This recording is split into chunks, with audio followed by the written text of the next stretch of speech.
बिस्मिल्लाहिर्रहमानिर्रहीम। अस्सलाम वालेकुम स्टूडेंट्स।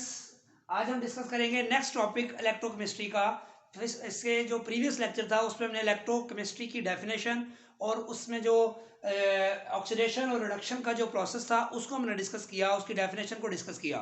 और हमने कहा दो टाइप्स के रिएक्शन हम इस चैप्टर में पढ़ेंगे, एक इलेक्ट्रोलिटिक सेल के वाले से और गल्वानिक सेल के वाले से। लेकिन उससे पहले हमारे पास एक छोटा सा टॉपिक है कि किसी भी जो स्पीशी में जो एटम है उसकी ऑक्सीडेशन स्टेट या ऑक्सीडेशन नंबर को कैसे डिफाइन करेंगे और कैसे फाइंड करेंगे, ये समझना बहुत ज़रूरी है और बड़ा इंपॉर्टेंट ये ऑब्जेक्टिव का क्वेश्चन है जो पेपर में आता होता है। तो ऑक्सीडेशन नंबर या ऑक्सीडेशन स्टेट क्या होती है? The apparent charge on an atom, एक एटम पर जो अपेरेंट चार्ज है, जाहरी चार्ज है ऑफ एन एलिमेंट, एक एलिमेंट का in a molecule or in an ion. अगर कोई एलिमेंट जो है किसी मॉलिक्यूल की शक्ल में है या किसी आयन की शक्ल में है या इंडिपेंडेंट एटम की शक्ल में भी हो सकता है, उस पर जो भी अपेरेंट चार्ज होगा उसको हम बोलेंगे ऑक्सीडेशन स्टेट। इस डेफिनेशन को आपने याद करना है, इसको अप्लाई करते हैं फिर आपको बात समझ आ जाएगी। यानी किसी भी एटम के ऊपर पाया जाने वाला चार्ज जो किसी मॉलिक्यूल की शक्ल में हो चाहे किसी आयन की शक्ल में हो, वो एक एटम का जो चार्ज होगा वो ऑक्सीडेशन स्टेट या ऑक्सीडेशन नंबर कहलाएगा। और इसकी वैल्यू जीरो भी हो सकती है, पॉजिटिव भी हो सकती है, नेगेटिव भी हो सकती है और फ्रैक्शन में भी हो सकती है।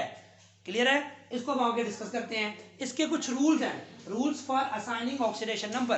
किसी भी मॉलिक्यूल या एटम या आयन में किसी भी एटम की ऑक्सीडेशन स्टेट फाइंड करनी हो, उसके लिए कुछ रूल्स हैं। वो रूल्स क्या हैं? सबसे पहला रूल ये है कि जब कोई एटम या मॉलिक्यूल फ्री स्टेट में होगा तो उस फ्री स्टेट में उसकी ऑक्सीडेशन स्टेट जीरो होगी। For example, hydrogen molecule free state में है तो इसकी oxygen state zero. Sodium free state में है, oxygen state zero. Magnesium, calcium, fluorine molecule, तो इनके ऊपर कोई चार्ज नहीं है तो आप क्या लिखेंगे? जीरो जीरो जीरो नोटेशन लिख के आप इसको रिप्रेजेंट करेंगे। यानी कोई भी मॉलिक्यूल या एटम फ्री स्टेट में होगा तो उसके ऊपर उसकी ऑक्सीजन स्टेट जीरो होगी या उसका ऑक्सीडेशन नंबर जीरो या उसके ऊपर चार्ज जीरो आएगा, कोई चार्ज नहीं आएगा, जीरो आएगा। दूसरा रूल ये आपने याद रखना है। दूसरा रूल क्या है? मोनोटॉमिक आयंस, अगर मोनोटॉमिक आयंस है जैसे कैल्शियम +2 है, एल्यूमिनियम +3 है, सोडियम +1 है, ऑक्सीजन -2 है, सल्फर -2 है, तो जब मोनोटॉमिक कोई भी आयंस आपके सामने लिखा हुआ हो, मैं आपसे पूछूं इसकी ऑक्सीजन स्टेट क्या है, आप कहेंगे सर +1। मैं +1 कैसे पता चला?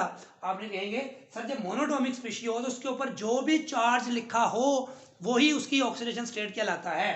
अब देखिए कैल्शियम है, इसकी ऑक्सीजन स्टेट +2 है क्योंकि इसके ऊपर चार्ज +2 है, यानी कि जो चार्ज है वही ऑक्सीडेशन स्टेट होगा। कब? जब कोई स्पीशी मोनोटॉमिक आयन हो, चाहे वो कैटाइन हो चाहे वो एनाइन हो। मैं पूछूं सल्फर पे क्या चार्ज है, इसकी ऑक्सीजन स्टेट क्या है? आप कहेंगे चार्ज -2 है तो ऑक्सीजन स्टेट क्या होगा? -2 होगी। क्लोरीन की ऑक्सीजन स्टेट क्या होगी? -1। यानी कि जो चार्ज मोनोटॉमिक आयन पर मौजूद होगा वही चार्ज उसकी ऑक्सीजन स्टेट कहलाएगा। उसके बाद oxidation number of hydrogen, hydrogen की ऑक्सीजन स्टेट उसके तमाम कंपाउंड्स में +1 होगी, ये याद रख लें आप, ये हमने आगे अप्लाई करना है, ये याद रखें पॉइंट्स। हाइड्रोजन की ऑक्सीजन स्टेट उसके तमाम कंपाउंड्स में +1 लिखनी है आपने। HCl, वाटर में हाइड्रोजन है, अमोनिया में हाइड्रोजन है, मीथेन में हाइड्रोजन है, जहां जहां हाइड्रोजन होगा उसकी ऑक्सीजन स्टेट +1 आएगी, सवाए मेटल हाइड्राइड्स।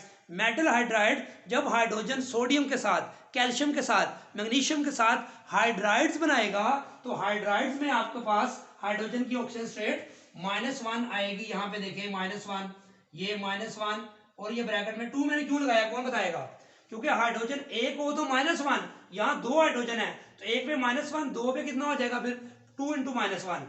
तो यहाँ पे सोडियम के साथ जब हाइड्रोजन है तो हाइड्रोजन की यहाँ पे -1 है, जबकि यहाँ हाइड्रोजन की क्या होगी? +1। यहाँ हाइड्रोजन की क्या होगी? +1। यहाँ हाइड्रोजन की +1, लेकिन 2 है तो ब्रैकेट में 2 लगा देंगे, यानी कि 2 पॉजिटिव हाइड्रोजन का ओवरऑल होगा, लेकिन एक हाइड्रोजन पे हमेशा +1 ही होगी। यहाँ भी हाइड्रोजन है तो हाइड्रोजन +1 और हाइड्रोजन +1 एक पे है, लेकिन यहाँ चूंकि 3 है तो आप इसको 3 से जरब दे देंगे तो टोटल इस मॉलिक्यूल में पूछा जाए हाइड्रोजन पे कितना चार्ज है तो आप 3 पॉजिटिव बताएंगे। लेकिन अगर आपको एक हाइड्रोजन एटम में पूछना, हमने कहा था parent charge on an atom, एक एटम पर जो चार्ज होगा वो +1, इधर भी है +1 +1 +1। अगर जितनी तादाद होगी, जैसे CH4 है, CH4 है तो हाइड्रोजन पे तो +1 ही होगी, लेकिन अगर 4 हाइड्रोजन है तो टोटल मॉलिक्यूल में जो टोटल हाइड्रोजन का चार्ज बनेगा वो 4 पॉजिटिव बनेगा, लेकिन एक एटम पे +1 +1 +1 +1 ही होगा। लेकिन मेटल हाइड्राइड्स में ये -1 होगा। इसकी हमें इतनी जरूरत नहीं है इस चैप्टर में, हमें सिर्फ इसकी जरूरत पड़ेगी +1 +1 और +1 ही हम नॉर्मली 99% यूज करेंगे। उससे अगला रूल क्या है, oxidation number of oxygen.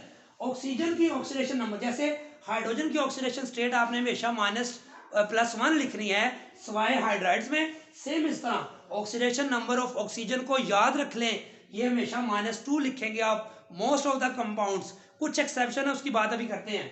Hydrogen जैसे वाटर है तो वाटर में ऑक्सीजन की ऑक्सीजन स्टेट क्या लिखेंगे, -2, ऑक्सीजन की -2, यहाँ भी ऑक्सीजन की -2। सेम जैसे यहाँ हाइड्रोजन की +1 थी, लेकिन हाइड्रोजन अब 2 थे तो उस +1 को हमने 2 से मल्टीप्लाई किया था, तो यहाँ भी ऑक्सीजन 2 आ गए हैं, तो एक ऑक्सीजन पे तो -2 ही होगी, लेकिन 2 होंगे तो इसको 2 से मल्टीप्लाई कर देंगे। सेम इस तरह यहाँ 4 ऑक्सीजन है, एक ऑक्सीजन पे -2, 4 पे कितनी होगी, 4 से मल्टीप्लाई कर देंगे। यानी कि हमने एक एटम की ऑक्सीजन स्टेट लिखनी होती है, बाकी जितने हो वो उससे मल्टीप्लाई करके टोटल ऑक्सीजन पे चार्ज आ जाएगा। एक ऑक्सीजन पे चार्ज -2 है, 4 ऑक्सीजन पे पूछा जाएगा तो आप -8 बताएंगे। यहाँ एक ऑक्सीजन पे ऑक्सीजन स्टेट -2 है, 2 ऑक्सीजन की ऑक्सीजन स्टेट -4 हो जाएगी। तो ये बात आपने याद रखनी है। तो क्लियर है, बाकी एटम्स की अभी बाद में बात करते हैं, अभी हम प्रैक्टिस करेंगे उसकी। और एक्सेप्शन क्या है, एक्सेप्शन याद रखें, जो एक्सेप्शन है पेरोक्साइड्स और सुपरऑक्साइड्स, जो ऑक्सीजन के पेरोक्साइड्स और सुपरऑक्साइड्स होते हैं उसकी ऑक्सीजन स्टेट इसकी -2 नहीं होगी। जैसे KO2 है, के किस ग्रुप से बिलोंग करता है, फर्स्ट ग्रुप में, lithium, sodium, potassium, rubidium, caesium. तो ये याद रखें, पहले ग्रुप की ऑक्सीजन स्टेट हमेशा +1 होगी, लिथियम +1, सोडियम +1, पोटाशियम +1, रुबीडियम +1। तो पोटाशियम की यहाँ आ गई +1। तो मैंने भी बताया था कि फ्री स्टेट में जो भी मॉलिक्यूल होता है तो उसकी ऑक्सीजन स्टेट ओवरऑल 0 होती है, तो यहाँ +1 है, तो यहाँ फ्री स्टेट में ये 0 तभी होगा जब यहाँ मैं -1 लिखूं। इसका मतलब है 2 ऑक्सीजन मिलकर -1 ऑक्सीजन स्टेट शो कर रहे हैं, चार्ट शो कर रहे हैं। 2 ऑक्सीजन का -1 हुआ तो एक का कितना हुआ, -½ तो यहाँ पोटाशियम सुपर ऑक्साइड इसको कहेंगे, KO2। पोटाशियम सुपर ऑक्साइड में ऑक्सीजन की ऑक्सीजन स्टेट -½ होगी, ये बात आपने याद रखनी है। सेम यहाँ पे आ जाए, हाइड्रोजन एक पे भी बताया था कितनी होती है, हाइड्रोजन एक पे +1, तो हाइड्रोजन यहाँ 2 है तो +1 × 2, तो 2 हाइड्रोजन पे हो गई, तो टोटल 0 लाने के लिए यहाँ पे क्या लिखेंगे, -2 लिखेंगे तो -2 + 2 0, टोटल 0 आ जाएगा। अब ये -2 2 ऑक्सीजन एटम पे आ रहा है, तो एक ऑक्सीजन एटम पे कितना बना, -1 बना। इसका मतलब ये हुआ कि ऑक्सीजन की यहाँ -1 ऑक्सीजन स्टेट आ रही है, तो इसको क्या बोलेंगे, पेरोक्साइड। तो कुछ एक्सेप्शंस हैं जो ऑब्जेक्टिव में पूछ सकता है, वैसे इसकी हमें यहाँ इस चैप्टर में इतनी जरूरत नहीं है। एक और इसकी एक्सेप्शन है OF2। OF2 में देखें, फ्लोरीन, क्लोरीन, ब्रोमीन, आयोडीन, इसकी -1 होती है, तो फ्लोरीन की -2 हो जाएगी 2 के ऊपर। फ्लोराइड, जैसे एक क्लोराइड अभी लिखा था हमने -1, फ्लोराइड -1 होता है, एक होता है -1, 2 फ्लोरीन हो तो -2, तो यहाँ पे +2 आएगा। तो यहाँ भी ऑक्सीजन की ऑक्सीजन स्टेट एक्सेप्शनली +2 है, और ये किसके लिए होगी, मोस्ट इंपॉर्टेंट ऑब्जेक्टिव के लिए होगी, अदरवाइज इसकी इस चैप्टर में जरूरत नहीं है। वो पूछ लेगा OF2 में ऑक्सीजन स्टेट ऑक्सीजन की क्या है, आप लिखेंगे +2, KO2 में क्या है, -½ H2O2 पेरोक्साइड में क्या होती है, -1, लेकिन मोस्ट ऑफ द कंपाउंड्स में क्या होगी, -2। उसके बाद 5वां पॉइंट है, जो किसी भी न्यूट्रल मॉलिक्यूल में, जो मैं अभी थोड़ी देर पहले बता चुका हूं, किसी भी न्यूट्रल मॉलिक्यूल में जो उसके तमाम एटम्स की ऑक्सीडेशन स्टेट्स का अलजेब्रिक सम जो है वो 0 के बराबर आना चाहिए। जैसे मैंने एक एग्जांपल अभी आपको करवाई थी, इसको हम प्रैक्टिस करेंगे अभी। क्या कहा, ये एक न्यूट्रल मॉलिक्यूल है मीथेन। अब इस मीथेन में, वैसे यहाँ पे अगर हम देखें, वाटर की एग्जाम्पल को मैं पहले यहाँ पे लिखता हूँ, H2O है। अब इसका अगर हम डायरेक्ट करें तो क्या होगा, हाइड्रोजन का भी मैंने बताया था +1 होती है, तो 2 पे कितनी होगी, +2। अब ये न्यूट्रल मॉलिक्यूल है, तो इसमें न्यूट्रल मॉलिक्यूल में इसकी ऑक्सीडेशन स्टेट और इसकी ऑक्सीडेशन स्टेट का अलजेब्रिक सम किसके बराबर आना चाहिए, 0 के बराबर। तो मैं यहाँ क्या लिखूं कि आंसर 0 आ जाए, तो ये -2 लिखूंगा। इससे पता चला इन दोनों का अलजेब्रिक सम 0 आ जाएगा। सेम यहाँ पे आपसे कहा जाए कि कार्बन की ऑक्सीजन स्टेट फाइंड करनी है, तो कैसे करेंगे? हम मैथमेटिकली इसकी एक इक्वेशन बना लेते हैं। वो क्या? इस कार्बन की ऑक्सीजन स्टेट हमने फाइंड करनी है, उसको आप लिख लें x प्लस हाइड्रोजन की हमने अभी देखा कितनी होती है, +1 कितने हाइड्रोजन है, 4 इंटू +1 इज इक्वल टू 0। यानी कि इस एटम की ऑक्सीडेशन स्टेट x प्लस इसकी total oxidation state is equal to, जमा करके आंसर क्या आएगा, 0। इस इक्वेशन की मदद से हम x की वैल्यू फाइंड कर लेंगे, और x क्या है, ऑक्सीडेशन स्टेट ऑफ कार्बन। और ये पेपर में क्वेश्चन आता है फाइंड करने के लिए। तो 4 into 1 4, x plus 4 is equal to 0। तो यहाँ 4 को तो ले जाए तो क्या हो जाएगा, -4, x इज इक्वल टू -4। तो इसका मतलब है कार्बन की ऑक्सीजन स्टेट क्या आएगी यहाँ पे, -4, और इसकी +4, आंसर क्या आ गया, 0। तो डायरेक्ट भी कर सकते हैं आप, इक्वेशन बना के भी कर सकते हैं, क्योंकि बुक में उसने एग्जांपल इक्वेशन बना के की है, उसकी हम प्रैक्टिस भी कर लेंगे, लेकिन लिखेंगे हम डायरेक्ट। इधर आ जाए, इधर कैसे करेंगे, नाइट्रोजन की ऑक्सीजन स्टेट फाइंड करनी है, जिसकी ऑक्सीजन स्टेट फाइंड करनी है उसको लिख लो x प्लस, ये हाइड्रोजन की +1 होती है, और 3 है तो 3 इंटू +1, टोटल आंसर जमा करके क्या आना चाहिए, 0। तो यहाँ पे 3 इंटू 1 क्या होगा, 3, तो ये तो जाके क्या हो जाएगा, -3। इसका मतलब नाइट्रोजन की ऑक्सीजन स्टेट क्या आ गई, -3।